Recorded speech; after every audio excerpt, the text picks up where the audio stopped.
This is Hidden Killers Week in Review. A look back at the most prolific stories of the week. This is the Hidden Killers podcast with Tony Brueski. Featuring former FBI Special Agent and Chief of the Counterintelligence Behavioral Analysis Program, Robin Dreeke.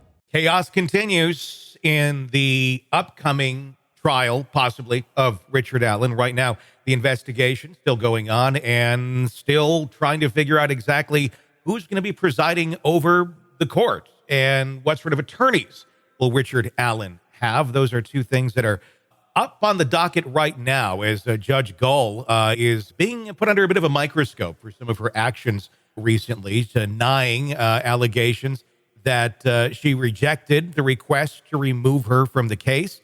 She's also been ordered by the Indiana Supreme Court to produce a transcript of the closed-door meeting or explain why it should not be part of the public record. These are things that she's been failing to act on as she's been presiding over this thus far. Joining me to discuss, Robin Dreeke, retired FBI special agent. Robin, when you look at this thing, there's so many weird things in Delphi, Indiana, is we're now, I think, seeing even the judicial system, the court system, and the judge not really playing by everybody else's rules, if you will.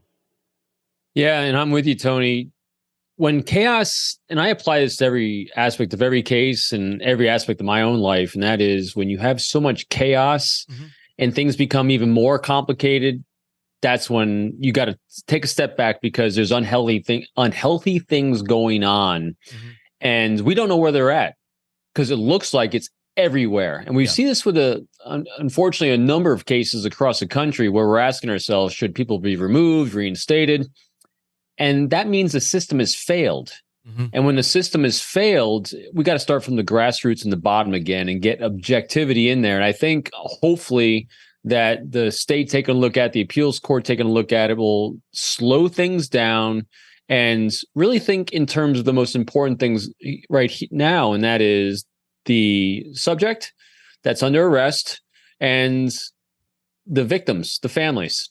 And let's start there and make sure things are done procedurally proper again. If that means removing a judge, okay. If it means keeping them in place, putting the last attorneys back in place, I don't know what the answer is. But I think just slowing down and keeping the focus on what the objective here is, do justice for both Allen, if he is guilty or innocent, as well as the families. That because every time there's something new, it's more pain for the families, and it's just horrendous. And I think that's something that sometimes we almost overlook a little bit. We're being very focused on Richard Allen, the man accused of doing these horrific crimes, but again, innocent until proven guilty on this, and not a lot of solid evidence there. But every single time these things are happening, yes, of course, it's affecting him without a doubt, but it is certainly affecting those families as well when they are just trying to get justice for their two little girls. I mean, it's like re-traumatizing them over and over in ways that all of this seems very avoidable. It is. And when you think about it, doing that reverse optic, as we often do, I mean, imagine yourself, those families in that position where you're taking what you think is one step forward and then 3 steps back again. And it's almost, I can imagine myself almost losing hope in the system doing me justice. And that's what you want to avoid, because that's what the system's there for, is to give hope that justice will be served. And we don't even know if we're close to it. We don't even know what the next step is. And so that's us as the public viewing this, and it's even worse on the families. It'll be very interesting to see what the Indiana Supreme Court says on this, because Judge Gull basically has to come in and either provide a good explanation about what happened in that closed-door meeting. She did say it was recorded, so either bring the transcript or the audio, if there's audio, or provide some reason for the accusations that are now against her of disqualifying those two attorneys. And I'm very interested to see if the Supreme Court says, you know what, this has gotten way out of control and it's time for you to go. Almost in the same way that she said to those attorneys and disqualified them. Right. Maybe the same needs to happen to her. Yeah, and that's what we're going to see. That's why, like you, I'm happy it's going to the Supreme Court to take a look at it and get some objectivity in here, because there's nothing but chaos everywhere. And it started with, the girl's murder, and it's just gotten worse from there, we thought we had a subject, or they thought they had a subject. And then as soon as we started involving Odinism, it got wacky. It really did.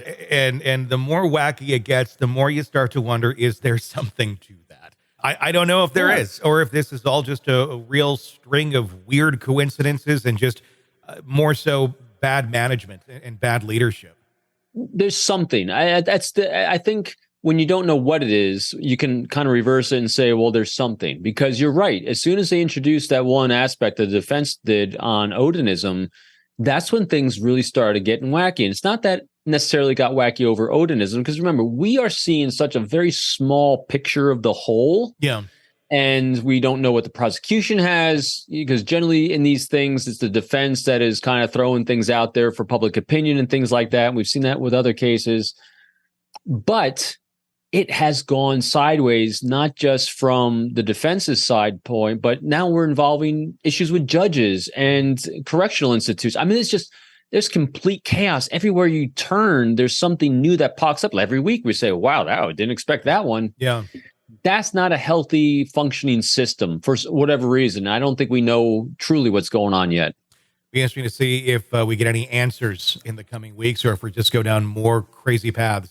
And we need to, and we really need to, because if we don't have trust in our systems and institutions and organizations to do what they're charged to do in the public trust, then the system erodes, and it's no good, because it relies on the public trust. And when the public doesn't trust it, whether it's nationally or just regionally like this, that's when we have a problem. Sick of the ads? We are too. Start listening with no commercials now and get access to all of our episodes in advance of everyone else. Become a True Crime Today Premium Plus subscriber on Apple Podcasts. Search True Crime Today Premium Plus on Apple Podcasts, or go to our podcast page and sign up now. True Crime Today Premium Plus. Sign up now.